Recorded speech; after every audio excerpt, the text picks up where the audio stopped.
ஒரு சிறிய கிராமத்தில் கண்ணன் என்ற ஒருவர் வாழ்ந்து வந்தார்.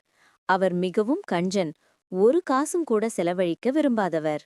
எவ்வளவு பணம் இருந்தாலும் அவர் மனம் எப்போதும் பேராசையால் நிரம்பியதே.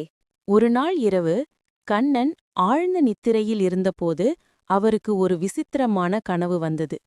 அந்த கனவில் தங்க நாணயங்கள் நிரம்பிய ஒரு பெரிய புதையல் குடம் பசுமையான காட்டு நடுவில் கிடப்பதைக் கண்டார். கண்ணனின் கண்கள் பேராசையால் பிரகாசித்தன. இந்த புதையலை எடுத்துவிட்டால் நான் எப்போதுமே பணக்காரன் என்று கனவிலேயே கழித்தார். காலை எழுந்ததும் அந்த கனவை உண்மையாக்க வேண்டும் என்ற பேராசை அவரை ஓய்வில்லாமல் காடுக்குள் அழைத்து சென்றது. கனவில் கண்ட இடம் போல ஒரு சின்ன மலைச்சரிவை கண்ணன் கண்டார்.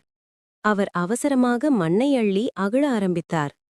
அந்த நேரம் ஒரு பெரிய பாம்பு மெதுவாக பொங்கி எழுந்தது.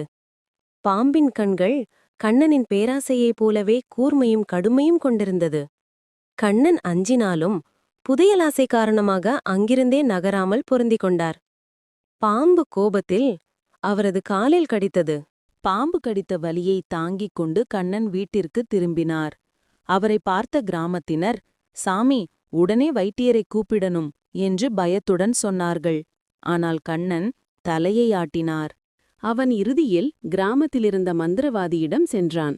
ஆனால் அங்கேயும் பாம்பு கடித்ததை நேராக சொல்லவில்லை. சிறிய வலிதான் சாமி, ஒரு சாதாரண மூலிகை போட்டுவிடுங்க என்று பொய் பேசினான். மந்திரவாதி மெதுவாக சொன்னார், உண்மை சொல்லாமல் உயிரை காப்பாற்ற முடியாது மகனே. பொய் சொல்லி பிரச்சனையை மறைக்க நினைத்தால் அதற்கான தண்டனை கடுமையாக இருக்கும்.